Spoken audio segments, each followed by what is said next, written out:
familia, pueden tomar asiento y les invito a que abran sus Biblias en 2 de Samuel capítulo 10. Qué bueno estar nuevamente aquí con ustedes y poder ir a la Escritura y ponernos juntos bajo ella para ser instruidos, corregidos por ella, para ser equipados para toda buena obra por ella. Antes de leerlo, hermanos, este pasaje podemos verlo como una continuación del capítulo anterior. El capítulo 9 estuvimos viendo a un David mostrando ese amor eterno, esa misericordia inagotable que había recibido de Dios, ese Hesed a Mefiboset. Y cómo ese amor llegó a tal punto que lo hizo parte de su mesa durante todos los días de su vida. Y vemos lo mismo en Cristo Jesús para con nosotros. Estamos esperando ese día en que vamos a participar de su mesa. Y estaremos junto con Él por la eternidad. Y en el capítulo 10 vamos a seguir viendo esa palabra Hesed. Solo que esta vez ya no mostrada para los de adentro, sino también, además de los de adentro, también para con los de afuera. Así que esa sería una manera como podemos abordar este pasaje. Pero hay otra manera también, y es si vemos el capítulo 10, que es el que vamos a ver hoy, junto con los capítulos 11 y 12, entendiendo que hay un conflicto que inicia en el capítulo 10, y es la guerra contra los amonitas, y termina en el capítulo 12. Y no solo eso, nos ayuda a ver también cómo ese amor que David muestra en el capítulo 9 y 10 es contrastado lo que sucede cuando el pecado entra y distorsiona lo que es el amor. Y vemos la caída de David en los capítulos 11 y 12, su caída con Betsabé. Así que yo quiero pedirles que a medida que avanzamos en este capítulo, estemos pensando en el capítulo anterior, pero también que tengamos en mente lo que viene a futuro. La caída de David con Betsabé. Aunque este sea un pasaje que pareciera de transición, aunque este es un pasaje que pareciera un pasaje introductorio, quiero decirles, no menospreciemos este pasaje, hermanos. Es la palabra de Dios y es útil para nuestras vidas. Y si le prestamos atención a lo que la palabra de Dios dice, vamos a ver que ahí hay mucho para nosotros hoy, tanto que el tiempo no nos va a ajustar.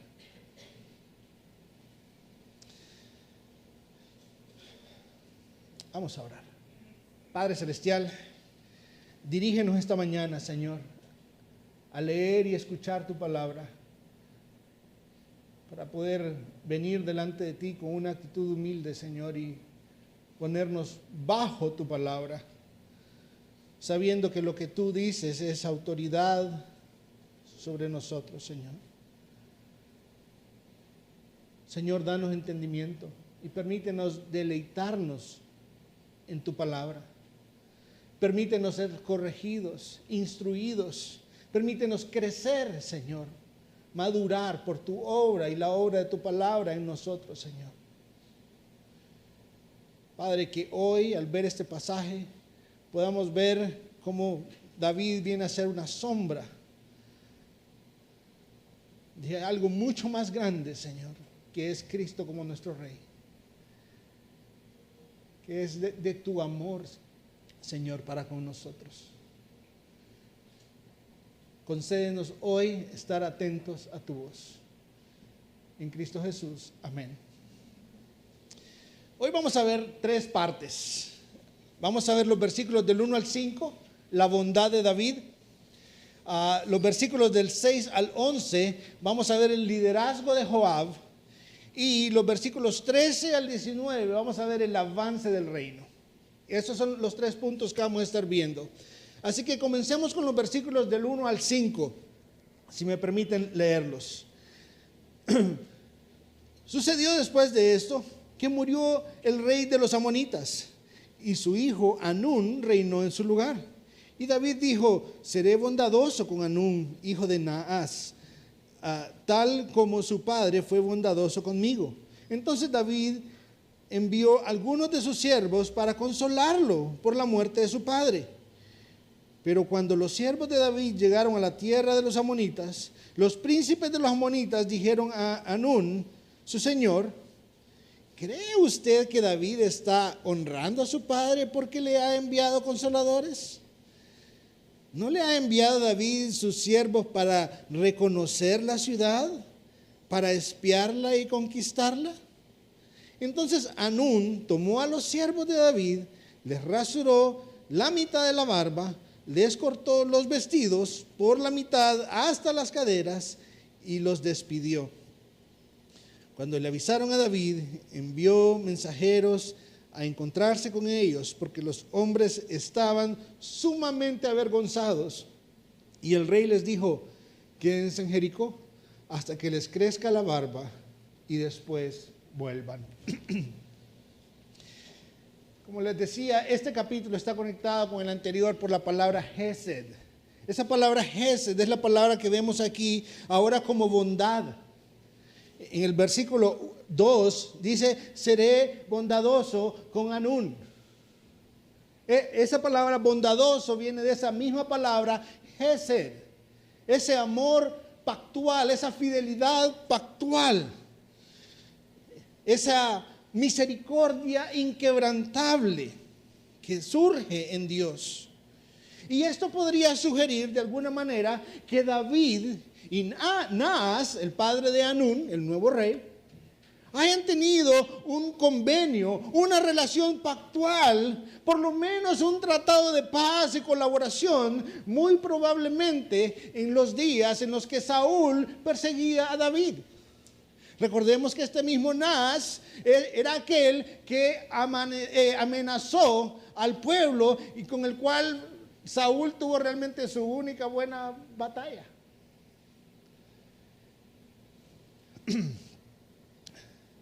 Y de la manera como David trató a Mefiboset por causa del amor con Jonatán, ahora vemos a un David mostrando esa misma bondad para con Hanún, llevando consuelo a un hombre que acababa de perder a su padre.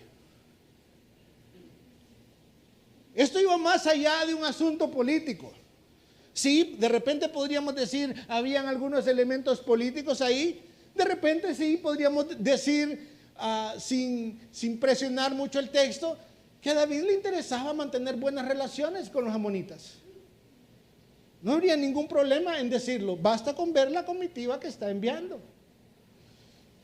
Pero él está diciendo: quiero mostrar bondad, por causa de la bondad que yo también recibí. Él quería corresponder esa bondad que recibió de Naas, mostrando bondad para con su hijo. Lo mismo que vimos con Mefiboset, queriendo mostrar bondad, amor, lealtad, por causa de una relación previa, un amor, una bondad pactual.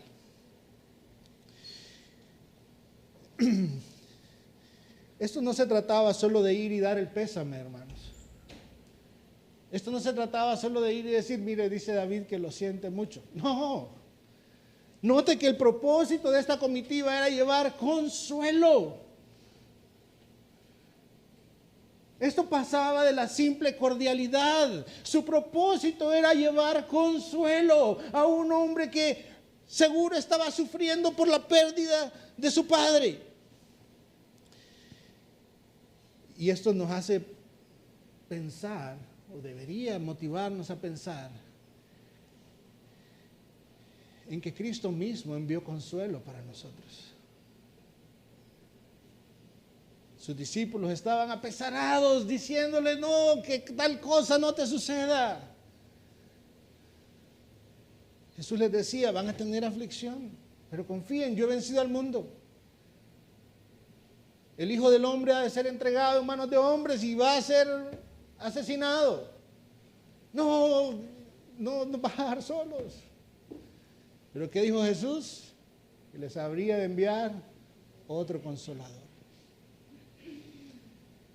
Y la función de alguien que lleva consuelo no solamente es ir a dar palabras y decir, oh, cuánto lo siento. No, es la idea de un acompañamiento, es la idea de sanar heridas. Es la idea de mostrar bondad, amor, misericordia. Y eso era lo que estos hombres tenían por tarea. La intención de David era buena. La intención de David era honesta, pero su motivación no fue comprendida. Estos consejeros que menciona ahí, en el versículo 3, juzgaron mal sus intenciones. Y hermanos, nosotros no estamos exentos de eso. Nosotros no debemos extrañarnos si algo así sucede también con nosotros. De hecho, es la manera que el mundo nos va a tratar. Y así hicieron con Cristo mismo. Cristo mismo sirviendo a la gente, sirviendo al pueblo. Y habían algunos diciendo, este hace milagros por Belcebú. Este tiene a Belcebú. Algunos lo llamaron Belcebú. ¿Y qué dijo Jesús? Le basta al discípulo llegar a ser como su maestro y al siervo como su señor. Si al dueño de la casa lo han llamado Belcebú, ¿cuánto más a los de su casa? No es algo que debe extrañarnos, hermanos. El mundo va a responder mal aún cuando nosotros somos llamados y enviados a hacer bien. Y eso no ha de detenernos, eso no debe detenernos de obedecer el mandato de amar a nuestros enemigos, bendecir a los que nos maldicen. Porque a eso hemos sido llamados. Ahora, no solo hubo un rechazo a las condolencias de David, no. Hanún manda a llamar a estos hombres y viene y les rasura la barba a la mitad. Ahora, cuando hablamos de rasurar la barba, esto no era cualquier cosa en aquellos entonces. No es como que Rudy dijera, no, ya me cansé y me la voy a quitar. ¿Sí? No, no es eso, aunque sería un cambio drástico. ¿Sí? Pero no era así. Para que un judío se rasurara la barba, tenían que haber algunas razones específicas, particulares. Por lo común eran razones religiosas. Tenía que ver con un profundo lamento en sus vidas. Y Hanún viene y los toma, pero no les rasura la barba. Les rasura la mitad de la barba. Como para dejar claro, no es que estos hombres tienen un lamento piadoso,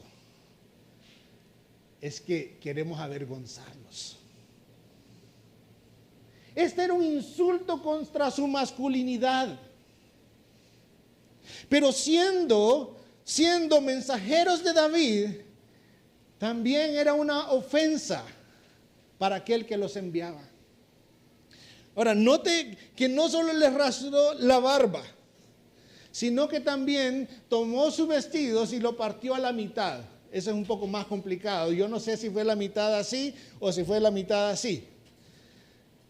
Sea cual sea, porque no nos dice el texto. Solo nos dice que fue hasta la mitad. Pero no sabemos si fue esta mitad, lo cual ya es bastante vergonzoso, o fue la mitad completa de abajo, lo cual es igual de vergonzoso. Lo cierto es que el propósito era responder a esta bondad con humillación. ¿Sabe? Esto me hacía recordar mis días de universidad. En Zamorano, cuando alguien cumplía años, algunas comunidades por nacionalidad teníamos algunas costumbres al celebrar los cumpleaños de tratar con cierto cariño al cumpleañero. Y ya se esperaba que en la noche llegaba una comitiva con rasuradoras bien afiladas a veces, a rasurar la mitad completa del cumpleañero. Este cumpleañero al día siguiente obviamente no podía decir que es que se había quitado la barba, si solo tenía la mitad, o que había decidido andar pelón, porque solo andaba la mitad. En todo caso era un poco humillante. Daba mucha risa, pero la verdad era humillante. Aquí estamos hablando de oficiales del rey, sufriendo este tipo de mofa, sufriendo este tipo de vituperio. No estamos hablando de los juegos de muchachos. Estamos hablando de un desafío de un rey a otro.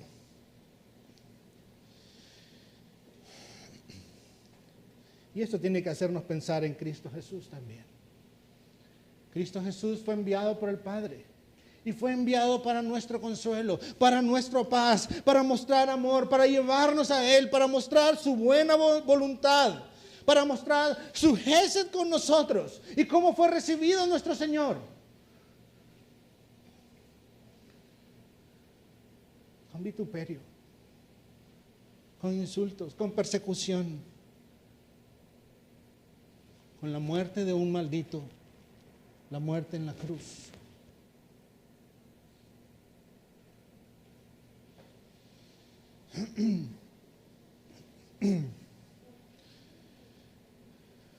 Cualquier tratado de paz que hubiera existido entre los amonitas e Israel, obviamente en este momento estaba destruyéndose. Y este párrafo, a pesar de todo ese conflicto que podía estar emergiendo y borboteando en ese momento, este párrafo nos destaca algo más sobre el carácter de David, que nos debe apuntar a Cristo Jesús. Antes que responder, porque este pasaje está lleno de reacciones, antes de responder a lo que hizo Hanún, miremos el versículo 5 y veamos nuevamente lo que hizo David. Cuando le avisaron a David, envió mensajeros a encontrarse con ellos, con su comitiva, porque los hombres estaban sumamente avergonzados, y el rey les dijo: quédense en Jericó hasta que les crezca la barba y después vuelvan. David no tomó como poca cosa la humillación de sus siervos. Él se preocupó por restaurar su dignidad. Y hermanos, si vemos este tipo de amor en David para con sus siervos, tengamos por seguro que en Cristo tenemos un amor mucho más grande. Que lo que suframos en este mundo no pasa desapercibido a los ojos de Cristo. Tenemos un buen rey. Y David solo era sombra de lo que es nuestro rey. ¿Usted está padeciendo por causa del nombre de Cristo? Sepa que no está solo. Sepa que Cristo no le ha abandonado, como muchas veces nuestro corazón quiere empujarnos a pensar. Tenemos un rey que es fiel, que su amor es inquebrantable, que cumple todas y cada una de sus promesas. Pero esa no fue la única reacción de David. Hubo más. Veamos la segunda sección, el liderazgo de Joab, versículos 6 al 11, pero comencemos leyendo del 6 al 8.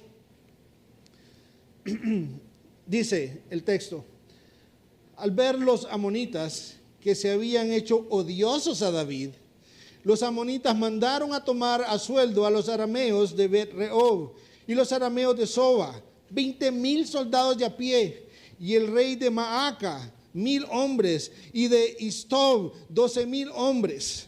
Cuando David se enteró, envió a Joab y a todo el ejército de los valientes, y los amonitas salieron y se pusieron en orden de batalla en la entrada de la ciudad, mientras que los arameos de Soba y de Rehob y los de Istob y de Maaca estaban aparte en el campo. Dense cuenta lo que sucede acá. Hanún sabe lo que hizo. Hanún sabe que, como en buen catracho diríamos, metió las patas. metió las patas, metió las de andar, si queremos ser un poco más decorosos. Sí.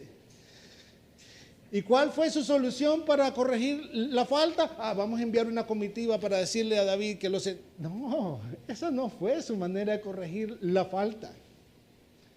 Él viene y automáticamente lo que hace, sabiendo lo que él hizo y lo que ha provocado, va y contrata mercenarios. Un ejército de 33,000 hombres. Él sabía a lo que se había metido. Él sabía lo que estaba haciendo.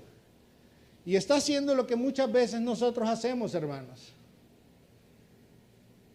Pecamos, ofendemos, y lo que hacemos es defender nuestro orgullo, aunque a veces pueda ser muy costoso. Así es nuestro corazón. Así es nuestro corazón. Imagínense cuánto costaba contratar 33,000 mercenarios. Esto no era cualquier cosa, no era como decir, anda, cómprate un par de espadas. No. Este era un ejército grande, gigantesco. No solo cuánto le habrá costado en términos económicos, cuánto le habrá costado en términos de la lealtad de su pueblo. ¿Qué está haciendo este? Nos mete primero a problemas con este pueblo que está subyugando a las otras naciones y ahora se está gastando los recursos. Por otro lado, David deja el asunto en manos de Joab. Noten que en esta batalla David no va. Manda a Joab y manda a Joab, el jefe de su ejército, con el ejército de valientes. Él se va con el escuadrón de tesones. Él se va con la crema del ejército a arreglar este asunto. Y cuando llega a la ciudad de los amonitas, ¿de qué se da cuenta? Que está en medio de una trampa. Los amonitas están en los muros y atrás tiene ese ejército de 33,000 hombres. Y se encuentra en una encrucijada. Veamos qué es lo que sucede, hermanos. Veamos los versículos del 9 al 12. Viendo Joab que se le presentaba batalla por el frente y por la retaguardia, escogió de entre todos los mejores hombres de Israel y los puso en orden de batalla contra los arameos. El resto del pueblo lo colocó al mando de su hermano Abisai y lo puso en orden de batalla contra los amonitas. Y dijo: si los arameos son demasiado fuertes para mí, entonces tú me ayudarás. Y si los amonitas son demasiado fuertes para ti, entonces vendré en tu ayuda. Esfuérzate y mostrémonos valientes por amor a nuestro pueblo y por amor a las ciudades de nuestro Dios, y que el Señor haga lo que le parezca bien. Hermanos, este es el tipo de situaciones en los que podemos apreciar de qué está hecho un líder. Y es justo lo que vamos a prestarle atención acá. Él se da cuenta de la situación en la que está y no dice vamos. No, él analiza la situación, no se va sin pensar. Él considera, evalúa rápidamente en medio de qué está. Y al hacerlo nos muestra su gran capacidad militar y su valor, pero también sus motivaciones y su fe. Veamos los detalles, hermanos. En primer lugar, lo que vemos a Joab es que él viene y toma un grupo más selecto todavía y dice: yo me voy a encargar de los arameos. Recuerden, hermanos, que los arameos es el grupo más grande. Eran 33,000. Y él se va con este pequeño grupo y le dice a su hermano: tranquilo, yo me voy a hacer cargo de este grupo grande, vos hacete cargo de Joab, de Amón, de los amonitas. Pero no solo eso, no solo muestra su valor. En segundo lugar, sabe que es una tarea en la que hay que trabajar en equipo. No significa que cada parte de la tarea debía trabajarse en equipo. Le dice, si resulta que te son demasiado fuertes, avísame para venir a ayudarte. Si resulta que me son demasiado fuertes, yo te aviso para que me ayudes. Debía haber humildad para reconocer los límites y poder pedir ayuda. Eso no es fácil, hermanos. Yo tengo que reconocer que es algo que a mí me cuesta. Mi orgullo muchas veces aflora en esa área. Muchas veces. No querer pedir ayuda cuando realmente la necesito.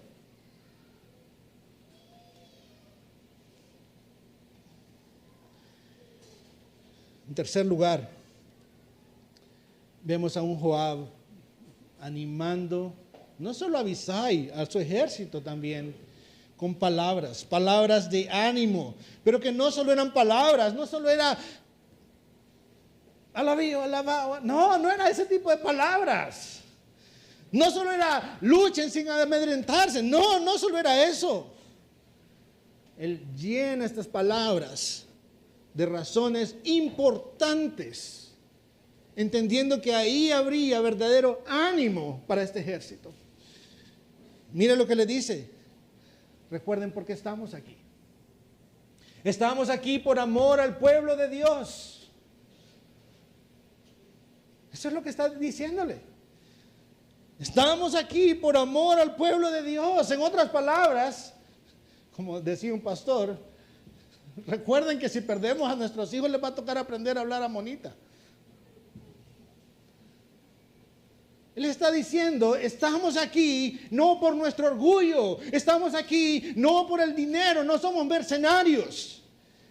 Estamos aquí porque amamos al pueblo de Dios. Y en segundo lugar, le está diciendo, démoslo todo. Pero entendamos que el resultado está en las manos de Dios. Note las palabras ahí en el versículo 12. Préstele atención a lo que dice. Y que el Señor haga lo que le parezca bien. Lo que está diciendo es, vamos y luchemos con todas nuestras fuerzas.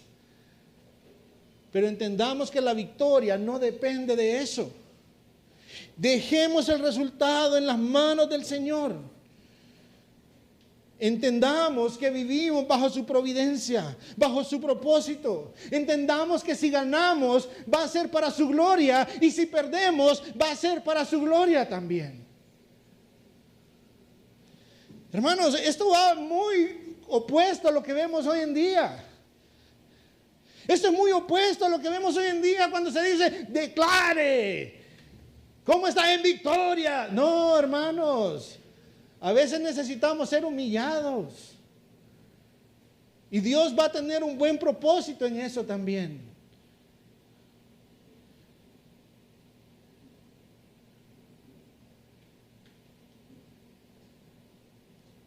No, los hijos del rey no pueden ser humillados. Eso no es cierto.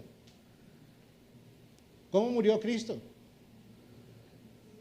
En la cruz.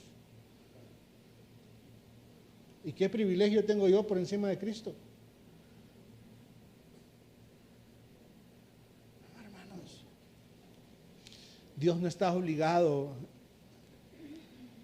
a hacer lo que nosotros le digamos que tiene que hacer. Él es soberano, pero al mismo tiempo Él es bueno. Y todo lo que Él traiga a nuestra vida va a ser para nuestro bien. Aún derrotas, aún humillación, aún dolor, quebranto, situaciones difíciles, situaciones en las que no vemos salida, enfermedades. A los que aman a Dios, todas las cosas van a ayudar para bien. Y esto tiene que hacernos pensar a nosotros, hermanos.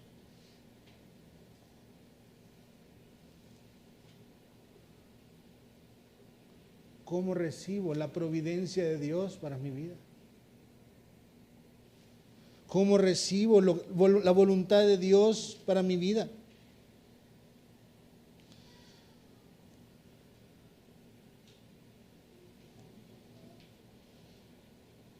¿Voy a ser de los que le dice a Dios qué tiene que hacer? ¿O de los que en gratitud voy a presentarme delante de Él y confianza diciendo, Señor, voy a dar todo lo que tengo en base a lo que tú me has dado? Y ya sea que nos favorezcas o no, queremos hacerlo para tu gloria.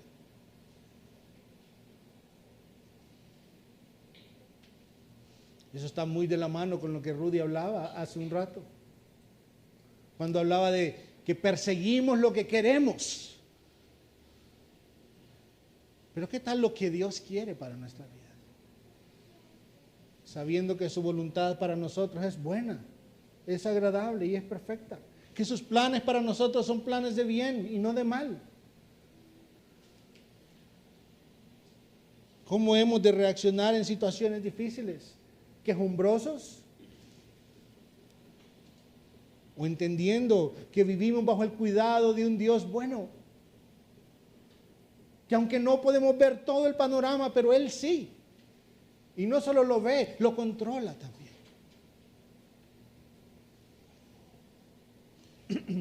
Veamos cómo resultó esto, hermanos. Veamos cómo avanza el reino. Versículos 13 al 19. Comencemos viendo 13 y 14 nada más.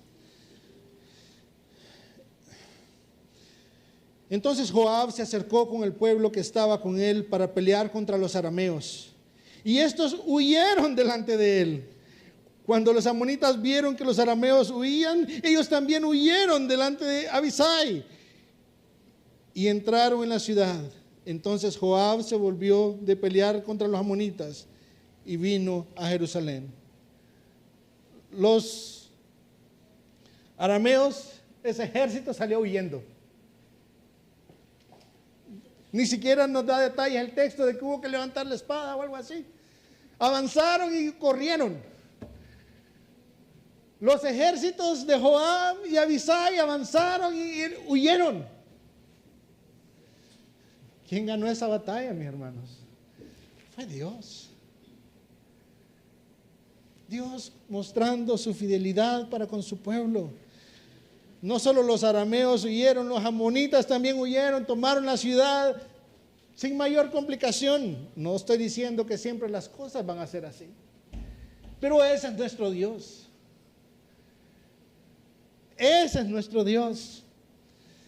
Él es el que da la victoria. No es por la fuerza o por la espada, es por su bondad, por su poder. Pero no quedó ahí eso. Veamos versículo 15 hasta el final. Al ver los arameos que habían sido derrotados por Israel, volvieron a concentrarse. Hadad-Ezer mandó sacar los arameos que estaban al otro lado del río y fueron a Elam y Sobac, comandante del ejército de Hadad-Ezer. Iba al frente, comandante del ejército de Hadad-Ezer iba al frente de ellos. Cuando se dio aviso a David, este reunió a todo Israel, cruzó el Jordán y llegó a Elam. Los arameos se pusieron en orden de batalla para enfrentarse a David, pelearon contra él, pero los arameos huyeron delante de Israel y David mató a 700 hombres de los carros de los arameos y a 40,000 hombres de a caballo, e hirió a Sobac, comandante de su ejército, el cual murió ahí. Cuando todos los reyes, siervos de Hadad-Ezer, vieron que habían sido derrotados por Israel, hicieron la paz con Israel y le sirvieron. Y los arameos tuvieron temor de ayudar más a los amonitas. Hermanos, tenemos que recordar que los arameos ya habían sido mencionados en el capítulo 8. Hadad-Ezer ya había sido mencionado en el capítulo 8. Y si ustedes revisan capítulo 8, versículo 6, ahí una página atrás, nos dice, entonces David puso guarniciones entre los arameos de Damasco, y los arameos fueron siervos de David trayéndole tributo. Ya estos arameos servían a David.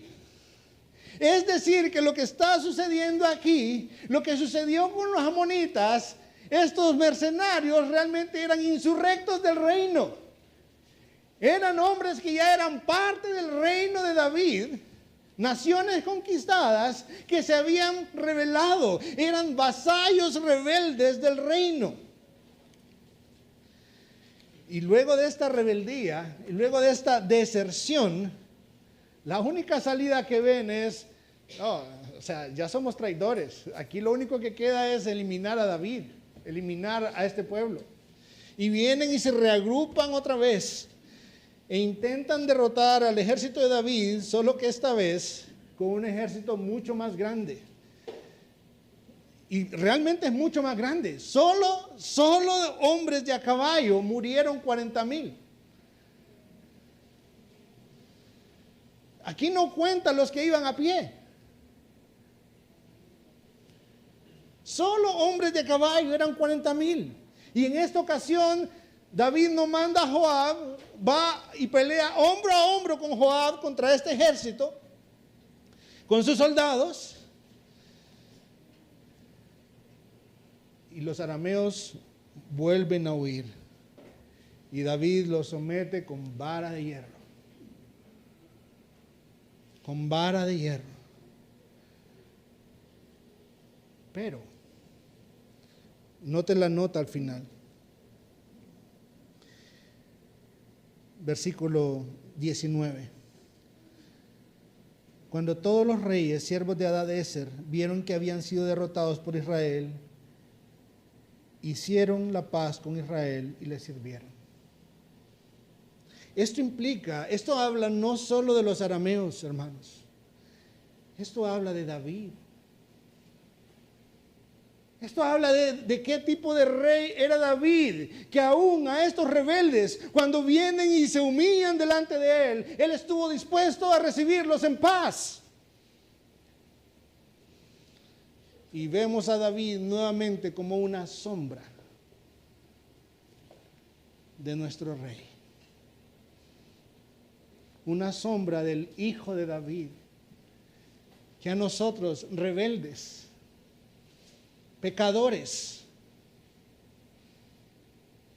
nos recibe en paz, nos da su paz. Él paga por nuestra paz.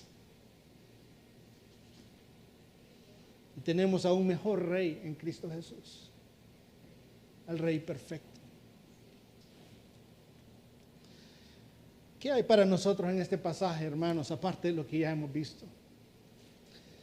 Es posible que usted esté luchando, no contra el ejército de David, pero sí contra su ejército de pecados, o con algún pecado en particular.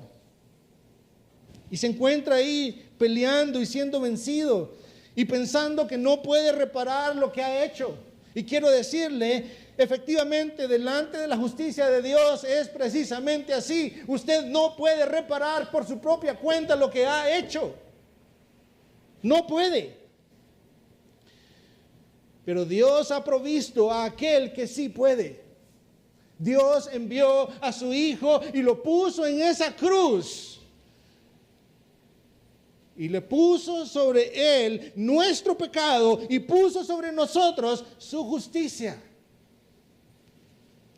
Ese es el Dios que tenemos. Si usted está peleando hoy contra su pecado y piensa que tiene un Dios tan duro y cruel que no lo va a recibir, solamente deténgase a pensar un poquito en lo que la Escritura enseña. Dios puso a su Hijo en la cruz para pagar por nuestros pecados.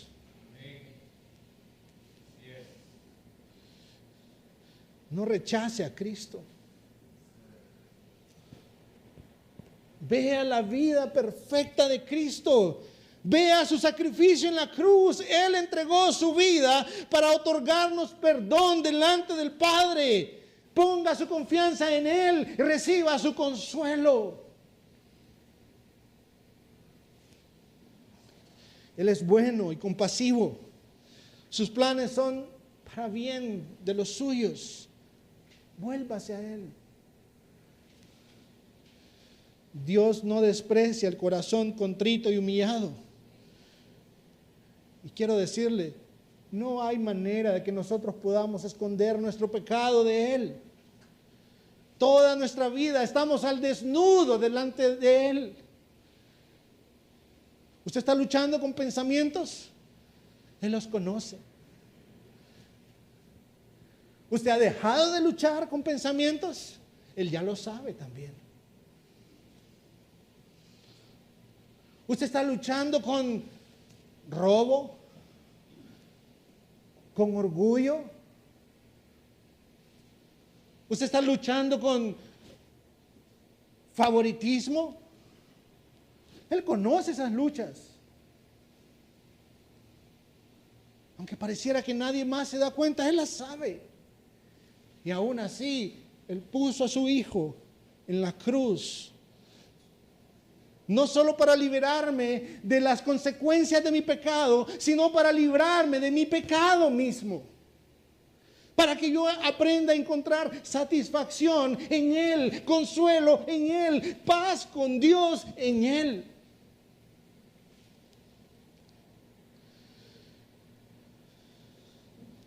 Dios conoce nuestros pensamientos, por más vergonzosos que sean.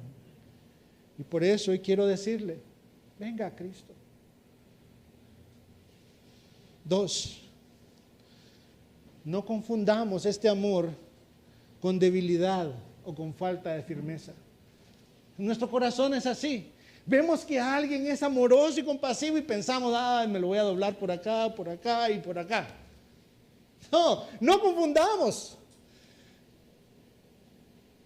Al igual que los amonitas se confundieron con David, nuestro corazón es así de propenso a confundir la bondad de Dios. Y pensamos que podemos jugar con Él. Quiero decirles, Cristo murió en la cruz, manso y humilde. Sí, hermanos, eso es cierto. Pero eso no significa que sea seguro en entrar en guerra con Él.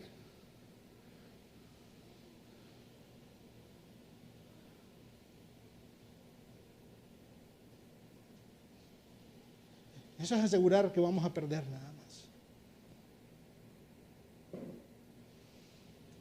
Humíllese delante del Rey. El día de su ira se acerca y cuando Él venga, solo hay 2 opciones. Los que han sido limpiados en la sangre del Cordero y los que viven contra Él. No hay otra tercera opción. No hay una tercera opción. Venga a Cristo. Encuentre ahí perdón para sus pecados, limpieza.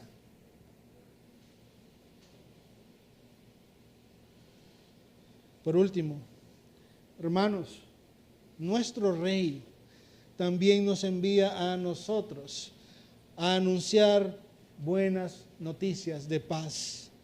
Buenas noticias de consuelo y de esperanza. Esas noticias que tenemos en Cristo Jesús y su cruz. Nosotros también somos enviados por el Rey a proclamar el Evangelio. Cristo aún nos ordena a amar a nuestros enemigos. Así que no nos extrañemos cuando el mundo haga burla de nosotros. No se extrañe. No diga por qué a mí. Desde el inicio, en Génesis 3, se estableció con claridad 2 simientes, una en conflicto de la otra. Y aún así nuestro Dios nos llama, nos manda a mostrar amor a todos. No nos asombremos de la respuesta del mundo. Si el mundo responde bien, es ganancia, pero lo natural va a ser que el mundo no responda bien. Y nuestro gozo no ha de estar en cómo responde el mundo. Nuestro gozo ha de estar en que estamos viviendo para la gloria de Dios. Sea que ganemos o que perdamos, que vivimos para la gloria de Dios. Aun si el mundo se vuelca contra nosotros, nuestro gozo está en que vivimos bajo el cuidado del Dios fiel. Jesús dijo que en el mundo tendremos aflicción. Pero también dijo, confíen, yo he vencido al mundo. Así que confiemos en nuestro Dios. Confiemos en nuestro Cristo que ya venció al mundo. Y entendamos que sí, somos vulnerables al maltrato del mundo. Pero no estamos solos. Y a veces el maltrato no va a venir de afuera. Porque a veces el mundo se penetra en la iglesia también. A veces el maltrato podría venir desde adentro.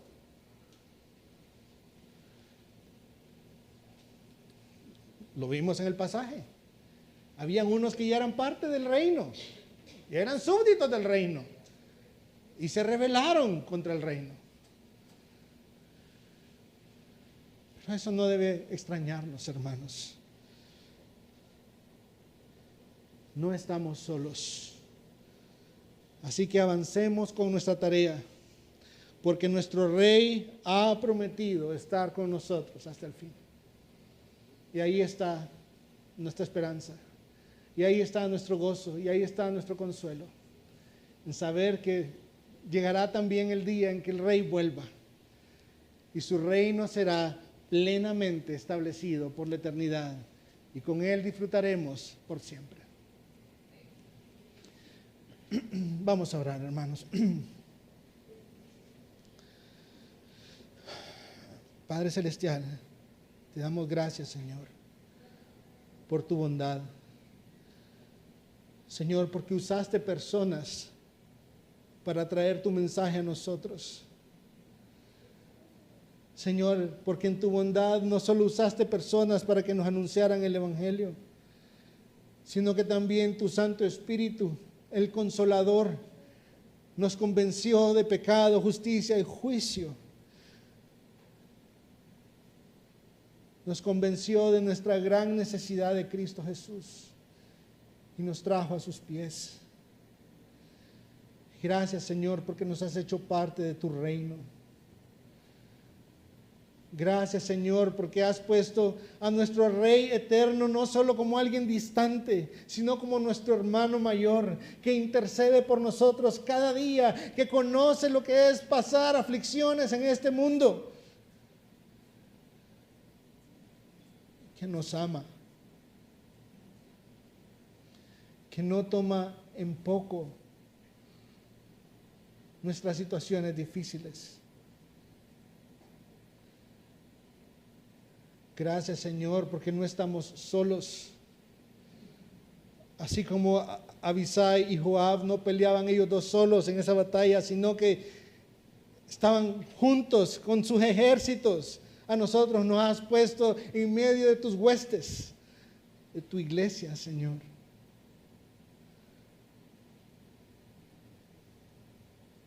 Para que pidamos ayuda cuando lo necesitamos, pero también para que demos ayuda cuando otro lo necesita, Señor. Padre Celestial, gracias por tu bondad. Gracias por ese amor inquebrantable que tienes para con los tuyos, Señor. Gracias porque no estamos aquí porque lo merezcamos, sino solamente porque tú eres bueno. Y gracias por la esperanza que tenemos de que Cristo Jesús, nuestro hermano mayor, volverá algún día y veremos en Él el sí y el amén, el cumplimiento de todas y cada una de tus promesas, Señor. Y es en su nombre que oramos. Amén y amén.